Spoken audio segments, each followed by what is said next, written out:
Hey everybody, this is Mr. View, and today we're going to continue on with the Vietnam War. We learned yesterday about what the sides were. The North was communist, and they were supported by China and the Soviet Union, and the South was democratic, kind of. They had a jerk for a leader named Diem. He was corrupt. They're supposedly democratic, so the United States supported the South. The North Vietnamese were led by a guy named Ho Chi Minh, and they approved of Ho Chi Minh and his regime much more so than the South did of Diem. So today we're getting into the actual war, right? President Johnson declared that, hey, we have containment. We've got these communists right where we want them. Just don't let them spread out. And if one falls, bam, a bunch will fall, and that's the domino theory. So in 1965, we start dropping bombs on Vietnam, right? The Viet Cong were the Vietnamese communists. They used guerrilla warfare, which is hit and run tactics. They didn't want to line up 100 dudes and fight 100 Americans. That would have been suicide for them. We've got way better weaponry. We're much better trained. So they didn't do that. What they would do is they'd hit us, hide, they'd hit us, and then they'd run away. Or they'd have a sniper in a tree, shoot one of us, and run away. And that way, one guy could eliminate 20 guys, and the Americans just never knew where it was coming from, right? They'd just be walking, boom, one shot would happen, and that's it. And they wouldn't know where that shot came from because they wouldn't fire anymore. So the guerrilla warfare was very good tactic used by the Viet Cong against us. It was jungle fighting, so it wasn't in an open field or anything like that. Everybody was camouflaged for the most part. They used punji pits, which were really interesting, right? We think about a punji pit being this humongous pit with a tiger at the bottom of it, and our troop would fall down there and the tiger would eat them. Not the case. Although that's pretty cool, that wasn't the case. They generally were much smaller, and they would just be along paths, and it would be camouflage. So our soldier would step his foot in there and step down a little bit, fall into it a little bit, just the foot.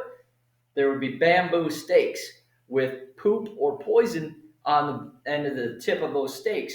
So our guy would pierce his boot, and he would get infection, and that was a very very bad thing. It would put him out of commission. It wasn't like generally they were getting killed from these punji pits, but they would be put out of commission and unable to fight. They also used daploy, which were landmines, generally from our duds. And so our soldiers would be walking around. If they weren't careful, they'd step on one of these things and bam, they'd blow up their foot. Most of the times, it wasn't going to be an enormous blast that would kill 20 dudes. It was a smaller blast that would blow up a foot or maybe kill one or two guys. Trip arrows were also used, and trip arrows, like you've all seen this, a little line by their feet, and you kind of trip on the arrow, and or trip on the line, and an arrow would come and shoot you, right? Or you'd step on this trip arrow, and something would swing out with a stake and stick you in the chest.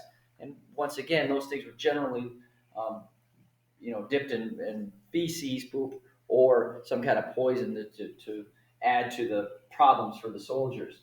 So these were all very tricky and made our guys really paranoid whenever they would walk around. The Russians were helping with MiGs, airplanes, and missiles, but not troops. And the Chinese, they were training the North Vietnamese and the Viet Cong, but they were not providing troops either.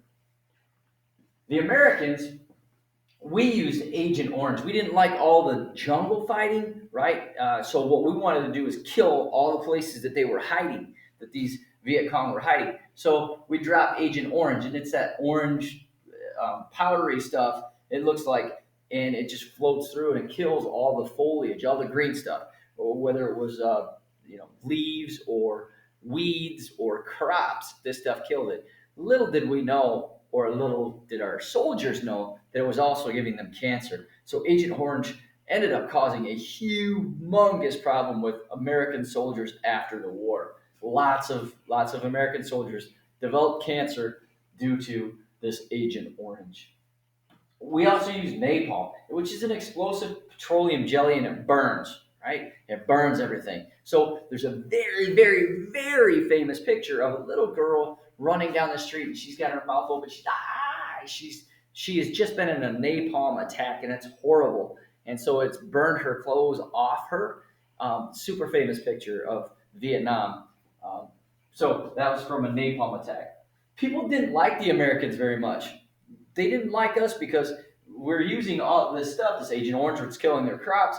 We're also going to a specific village and saying, you guys got to move. This is a strategic area. And they're like, hey, we've lived here for hundreds of years. Our ancestors are buried over there. What do you mean we got to move? So the only interaction they had with Americans was soldiers, and they didn't necessarily like that. And so they kind of were going with the North Vietnam. They wanted Americans out of their country. They didn't understand communism, democracy. They were going to be poor either way. They didn't care. They just didn't want these guys telling them they got to move or kicking them out of their homes. So Americans were not really well loved over there. The Vietnamese didn't understand why we were there for the most part. Some acted friendly, and they weren't. They were actually on the north side. So um, we might be friends during the day, and all of a sudden, one of these guys was sniping us, or one of these women were sniping us. And so we didn't know who to trust. Our American soldiers did not know who to trust. And sometimes that came back in atrocities that American soldiers committed. Now, 95% of those soldiers that went to Vietnam were fine. They didn't do anything stupid like that. But that 5% really gave a bad name to the American soldiers. U.S. soldiers were suspicious of everyone. One of the things that helped the North Vietnamese, was the Ho Chi Minh Trail. And this is being Vietnam. Laos is a country next to it, and so is Cambodia. And what would happen is the North Vietnamese would march through Laos, through Cambodia, and attack wherever they wanted in the south. And we were like, how did these guys get here? How did they get here? Well, they were taking what's called the Ho Chi Minh Trail, and they were attacking from different angles. So it'd be like if the Soviets attacked us or the Russians attacked us now, they would be entering through Canada, different parts.